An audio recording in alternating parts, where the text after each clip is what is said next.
로마서 15장 13절 말씀 우리 한 목소리로 함께 읽겠습니다. 시작. 소망의 하나님이 모든 기쁨과 평강을 믿음 안에서 너희에게 충만하게 하사 성령의 능력으로 소망이 넘치게 하시기를 원하노라. 아멘. 우리 이순덕 집사님께서 기도해 주셨듯이 지난 한 해를 돌아보면 참 하나님의 은혜입니다. 작년 3월 말부터 이곳에서 정식으로 예배를 시작하게 되었습니다. 여전히 저나 또 공동체적으로 부족하고 아쉬운 점이 있을 수 있습니다. 하지만 지금도 또 우리는 우리가 할 수 있는 최선을 다해서 예배하고 있습니다. 2022년도에 큰 어려움 없이 함께 기뻐할 수 있는 많은 순간들이 있었습니다. 또 사진을 이렇게 쭉 돌아보니까 기쁘고 즐거운 순간들이 참 많아서 감사했습니다.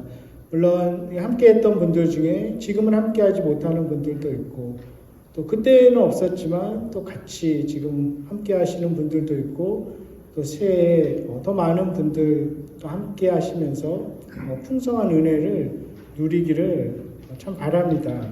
여기 계신 한 분 한 분이 또 한 가정 한 가정이 기도와 수고로 주님의 몸된 공동체를 세워가고 있기 때문입니다. 새해에도 한결같은 그 주님의 은혜가 그리고 더 풍성한 은혜가 여러분 한 분 한 분에게 또 한 가정 한 가정마다 넘쳐나기를 주님의 이름으로 축원합니다. 저도 새해에는 더 좋은 공동체 더 견고한 공동체를 세워가기 위해서 더 열심히 기도하고 또 성실하게 목회하려고 합니다. 여러분께서도 부족한 저를 위해서 계속 기도해 주시기 바랍니다. 또 올해는 주제표도 주제 성구도 고르고 또 주제표도 정해 보았습니다. 그 표와 주제 성구를 오늘 새해 첫 주일 설교 제목 또 본문으로 삼았습니다. 이 로마서는 제가 부활절 이후에 몇 달 동안 같이 1장부터 16장까지 함께 나누려고 합니다. 그리고 부활주일, 고난주일 이전에는 인물별로 성경 말씀 함께 나누려고 합니다. 오늘 15장 13절 보면 아주 짧지만 많은 것을 담고 있는 구절입니다. 이런 구절은 또 암송할 수도 있고 또 계속 묵상하면 좋은 구절입니다. 이 로마서 16장으로 되어 있는데 참 위대한 성경이죠. 근데 그 로마서를 정결짓는 그러한 구절입니다. 또 기도이기도 하고 또 축복이죠. 또 선언이기도 합니다. 이 13절 이후로는 이제 지극히 개인적인 그런 바울의 이야기로 서신을 마무리합니다. 또 후원을 부탁하는 말이 있고 또 친분이 있는 그 동역자들의 또 안부 인사를 쭉 물으면서 마무리됩니다. 오늘 본문 13절을 보니까 소망의 하나님이라는 표현이 나옵니다. 그 표현은 우리에게 소망을 주시는 분이 하나님이다 이런 의미겠죠. 또한 우리의 소망의 대상이 그 누구도 그 무엇도 아닌 하나님이라는 의미입니다. 근데 그 소망이 넘친다는 표현, 어떻게 하면 소망이 넘치게 됩니까? 기쁨과 평강이 있고 기쁨과 평강이 충만하면 이 소망이 넘치게 됩니다. 그렇겠죠? 예, 기쁨이 있고 평강이 있다면 그 흔들리지 않는 소망을 계속 가지고 갈 수 있습니다. 또한 역으로 소망이 넘쳐난다면 분명히 그것이 이루어질 걸 알기 때문에 늘 삶 가운데 기쁨과 평강을 누릴 수 있다는 말입니다. 이 소망에 대해서 여러 가지 이야기할 수가 있겠죠. 얼마나 중요한 주제입니까? 성경에서. 그런데 오늘 본문을 토대로 저는 세 가지를 같이 나누고 싶습니다. 첫 번째는 참된 소망은 하나님의 약속 위에 세워진다는 것입니다. 성경에서 말하는 이 소망의 특징이 흔들리지 않습니다. 그리고 사라지지 않습니다. 바울도 고린도전서의 고린도 교인들에게 말하기를 믿음, 소망, 사랑은 이 세상 끝까지 영원할 것이라고 말합니다. 왜 그렇습니까? 영원한 하나님, 그분의 약속 위에 세워지기 때문이죠. 마태복음 7장 마지막 부분에 24절, 이제 27절에 가면 예수님께서 한 가지 비유를 말씀하십니다. 반석 위에 집을 짓는 사람, 그리고 그와는 반대로 모래 위에 집을 짓는 사람의 비유를 말씀하시죠. 차이가 무엇입니까? 말씀을 듣고 행하는 자는 반석 위에 집을 짓습니다. 비가 오고 홍수가 나도 떠내려가지 않고 흔들리지 않습니다. 성경에 이 하나님은 이 말씀을 주실 때 그 약속을 주십니다. 말씀을 이렇게 읽다 보면 정말 넘쳐나는 그 하나님의 약속을 우리가 발견하게 됩니다. 이 성경이 하나님의 약속으로 가득 차 있죠. 그 약속을 붙들기 때문에, 그것을 믿기 때문에 우리가 말씀대로 살아가게 됩니다. 그리고 그렇게 될 때 견고한 소망이 생기죠. 견고한 반석 위에 집을 짓는 것 같은 삶을 살아가게 됩니다. 다른 말로는 하나님의 그 좋은 약속들을 가지고 집을 짓는 재료를 삼는다는 것이죠. 집을 지으려면 시멘트도 필요할 테고 목재도 필요할 테고 다른 많은 메터리얼이 필요하겠는데, 그러한 재료들이 세상의 어떤 걱정이나 과거의 후회, 나 자신의 어떤 것이 아닌 하나님의 말씀, 하나님의 약속을 가지고 집을 짓는 것이죠. 그 집은 반석 위에 짓는 집과 같습니다. 흔들릴 수가 없고 무너질 수가 없습니다. 그렇기 때문에 우리 삶 속에 매일 하나님 말씀을 묵상하는 것, 매일 그 약속을 붙들고 믿고 순종하는 것이 얼마나 중요합니까? 그리고 그럴 때 반드시 그 약속대로 우리의 삶은 견고해집니다. 그리고 우리의 소망은 흔들리지 않게 됩니다. 소망으로 가득 차고 소망이 넘쳐나는 삶을 살게 됩니다. 그래서 우리가 던질 수 있는 질문은 하나님께서 약속을 지키실 것인가? 이런 것이 아니라 우리가 그 약속 위에 우리의 소망을, 우리의 삶을 세워 나갈 것인가? 그렇지 않을 것인가? 이렇게 물어야 할 것입니다. 이 로마서 한번 8장에만 봐도 얼마나 위대한 약속이 있습니까? 8장 28절에 보면 우리가 알거니와 하나님을 사랑하는 자, 곧 그의 뜻대로 부르심을 입은 자들에게는 모든 것이 합력하여 선을 이루느니라. 이 약속의 말씀이죠. 또 38장 39절에 뭐라고 되어 있습니까? 내가 확신하노니 사망이나 생명이나 천사들이나 권세자들이나 현재일이나 장래일이나 능력이나 높음이나 기쁨이나 다른 어떤 피조물이라도 우리를 우리 주 예수 그리스도 안에 있는 하나님의 사랑에서 끊을 수 없으리라. 약속의 말씀입니다. 이것을 붙들고 반석 위에 집을 짓는 우리의 삶이 되실 수 있기를 간절히 소망합니다. 그 어떤 세상의 근심거리도 그렇기 때문에 성도의 소망을 받아들일 수 없습니다. 흔들리는 것은 세상이지 하나님의 말씀, 하나님의 약속은 흔들리지 않습니다. 그리고 그 위에 세워지는 소망도 결코 흔들리지 않습니다. 그 약속이 얼마나 큽니까? 베드로 사도가 이렇게 말합니다. 베드로서 1장 4절에 그 보배롭고 지극히 큰 약속을 우리에게 주사 이 약속으로 말미암아 너희가 정욕 때문에 세상에서 썩어질 것을 피하여 신성한 성품에 참여하는 자가 되게 하려 하셨다. 이 지극히 큰 약속을 우리는 얼마나 소중히 여기는가 또 깊이 묵상해 보는 그러한 하루가 되실 수 있기를 바랍니다. 시편 25편 14절에 이렇게 말씀합니다. 여호와의 친밀하심이 그를 경외하는 자들에게 있으며 그의 언약을 그들에게 보이시리로다. 하나님을 경외할수록 하나님은 그분의 약속을 그들에게 보여주신다는 것입니다. 말씀을 통해서 그 말씀 위에 우리의 소망을 계속해서 세워나갈 수 있기를 바랍니다. 두 번째는 참된 소망은 성령께서 주신다는 것입니다. 우리가 소망을 다짐하고 또 가지고자 하는 바람이 있지만 그보다는 우리 안에서 그것을 막 어떤 이렇게 만들어내기가 쉽지 않죠. 이 본문을 통해서도 알 수 있는 것이 성령의 능력으로 소망이 충만해진다는 것입니다. 그래서 사도 바울도 그것을 알기 때문에 로마에 있는 그 성도들을 위해서 간구하는 거죠. 성령께서 소망이 넘치게 하시기를, 그래서 기쁨과 평강이 충만케 되기를 간절히 기도하는 것입니다. 성령께 구하는 것이고 그렇게 선언하는 것입니다. 기쁨, 평강, 믿음 이런 것들이 다 기독교의 기본적인 특성이죠. 흘러 넘치는 그 소망은 결과라면 그것의 수단이 기쁨과 평강입니다. 근데 이러한 모든 것들을 어떻게 옵니까? 성령 하나님으로부터 온다는 것입니다. 그것을 구하는 자들에게 또한 주신다는 약속이 얼마나 성경에 많습니까? 그것을 구할 수 있기를 바랍니다.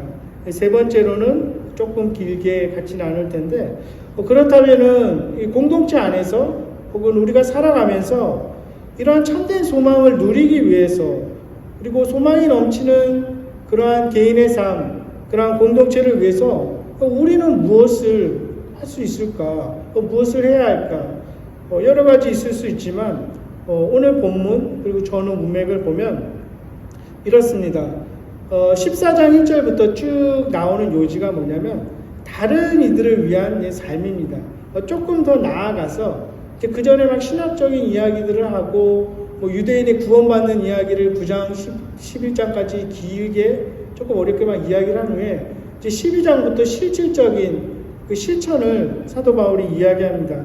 거기서 참 강조하는 것이 또 원수를 사랑하는 것, 이웃을 사랑하는 것, 그 사랑의 우월성을 쭉 이야기를 하고 계속 여기까지 옵니다. 그런데 사도 바울이 말하는 그 사랑이라는 것은 무분별하게 모든 것을 다 수용하는 그런 것은 아닙니다. 이 사랑을 강조하기 시작하는 12장, 시작할 때부터 벌써 보면 10장 9절이 이렇게 되어 있죠. 사랑에는 거짓이 없나니 악을 미워하고 선에 속하라.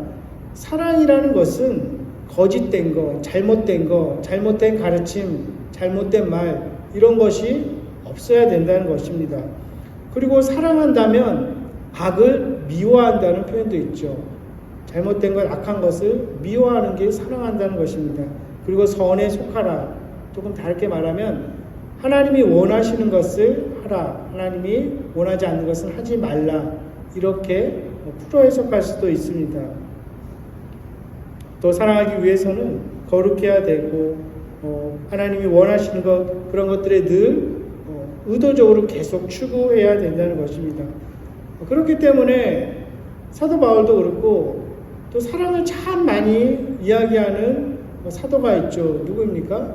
사도 요한입니다. 하나님은 사랑이시다 이야기하시고 요한 1서에서 3장 보면 3서에 보면 계속 사랑을 이야기하지만 거기에 속한 복음이 아닌 다른 가르침에 대해서 얼마나 단호하게 그들이 이야기하는 것을 볼 수 있습니까?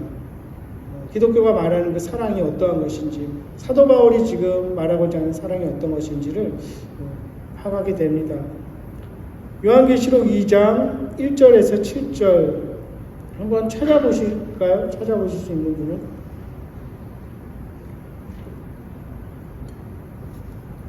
거기에 이렇게 펴놓고 보시면 7 교회에 예수님께서 말씀하시는 그런 부분입니다. 그리고 그 중에 이제 2장은 에베소 교회에 말씀하시는 거죠.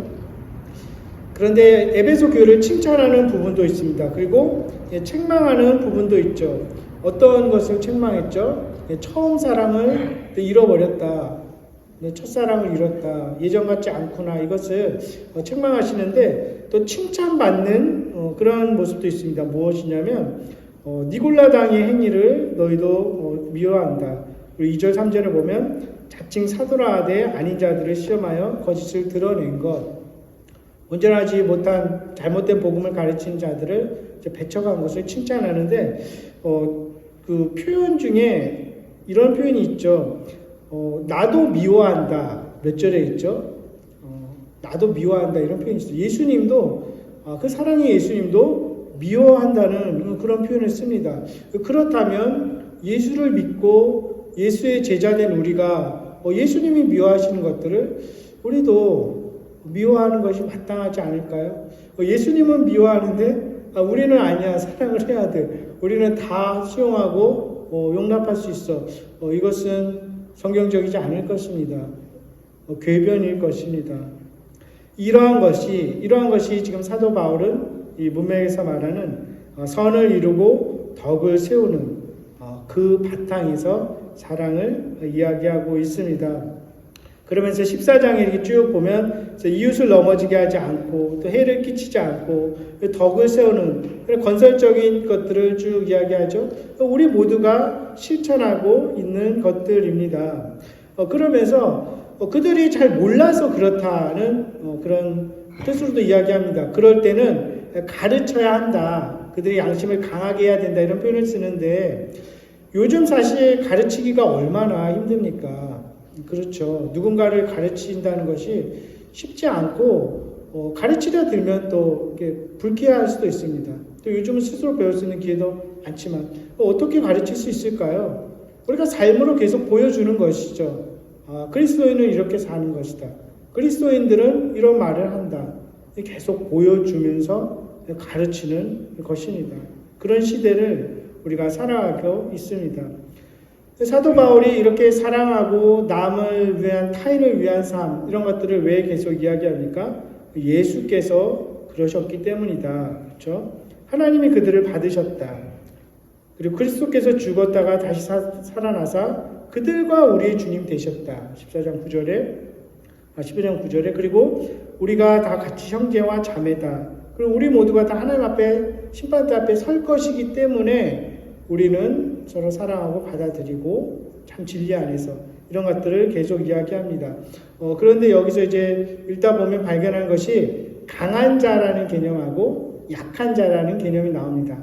우리 강한 자가 약한 자들을 우리가 받아들여야 한다. 어떤 의미일까?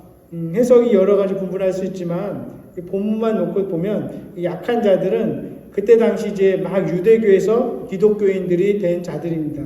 그들은 철저하게 율법을 지킨다고 했습니다. 물론 다 지키지도 못했지만 하지만 지킬수록 약한 자들입니다. 무엇을 지킨다고 해서 강하게 되는 것이 아니죠. 강한 자들은 어떤 자들일까요? 내가 한 어떤 일이 아니라 그리스도께서 하신 일을 보여주는 그런 자들입니다. 유대인들의 그런 약한 자들로 표현한 그 사람들 중에 이런 문제가 그 로마 교회 안에도 발생했고 고린도 교회 안에도 발생했는데 그 중에 하나가 고기 먹는 그런 문제였죠. 그때 당시는 고기는 뭐 흔한 것도 아니고 시장에 나오는 모든 고기는 다 100% 우상에게 제물로 드려졌습니다. 그런 후에 시장에 나왔습니다. 그렇다면 유대인으로서 기독교인이 된 자들은 바라보는 것 자체도 힘들었을 것입니다. 어떻게 제우스 신에게, 나이키 신에게 제사 드린 것을 우리가 먹을 수 있는가? 우리는 먹지 않겠다. 이렇게 이야기를 했습니다. 그런데 유대인이 아니라 이방인 신자들은 그거 먹는다고 우리의 영이 어떻게 되나? 사도 바울도 그랬습니다. 전혀 꺼리낌 없이 먹을 수 있는 것입니다. 하지만 사도 바울이 평생 나는 고기를 먹지 않을 수도 있다. 왜 그럴까요? 사도 바울이 고기를 먹는 모습을 보면 다른 사람이 시험 들 수 있기 때문입니다. 제가 잊혀지지 않는 한 장면 많이 있지만 여기 낙스신학교를 처음 들어갔을 때 이제 1박 2일 오리엔테이션을 갑니다. 다 같이 가서 이제 강사 목사님이 오셔서 설교하시고 딱 축도하신 후에 나가셔서 담배를 딱 한 대 피셨어요. 그 한국에서 유학 온 학생들은 좀 충격을 받고 1년 다니다 그만둔 사람도 있고 여기 있는 또 신학생들은 뭐 그거 어떠냐.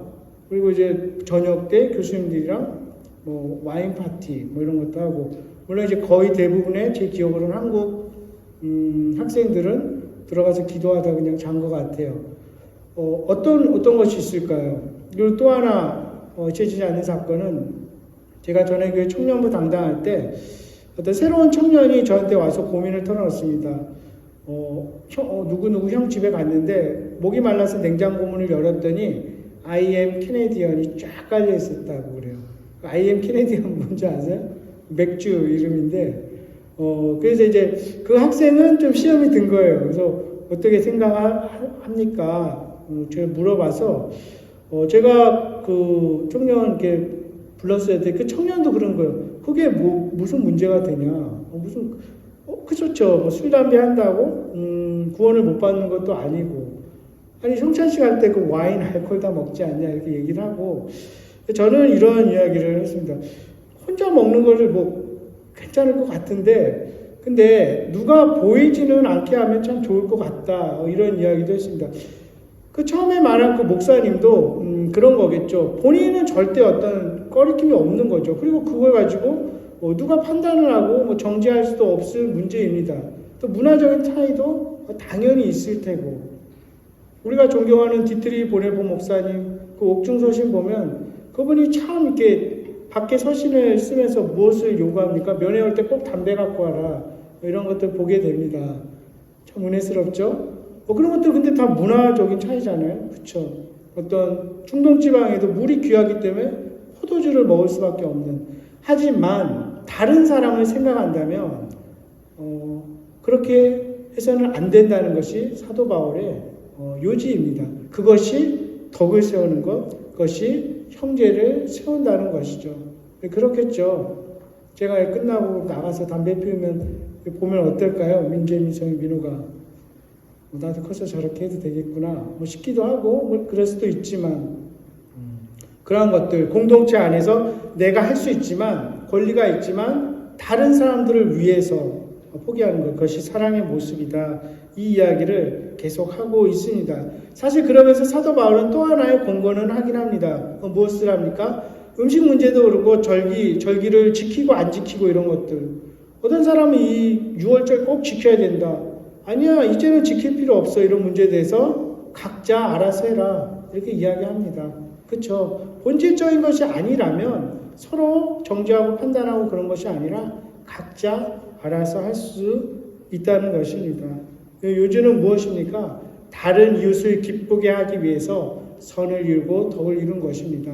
말하는 것도 그럴 것입니다. 공동체 안에서 내가 할 수 있는 말이 있지만 다른 사람을 위해서 필터링 하는 거죠. 단어를 다시 선택하는 거죠. 표현을 다시 교정하는 것입니다. 그렇지 않으면 누군가는 이해할 수 있고 받아들일 수 있지만 또 새로 오는 어떤 사람들은 교회 다니는 사람들도 저렇게 말하나? 그렇게 시험 들 수도 있는 것입니다. 이것을 지금 사도 바울이 쭉 이야기하고 있습니다. 그러면서 또 하나는 무엇입니까? 다른 이들을 위한 축복과 기도입니다. 사도 바울은 로마 교회에 자신이 세운 교회가 아니죠. 가본 적도 없습니다. 물론 가고자 계속 노력하지만 그들을 위해서 그런데 이렇게 마지막으로 참 크게 축복하고 기도하는 모습을 보게 됩니다. 우리가 이 실천적인 모습을 우리가 적용해 본다면 어떨까요?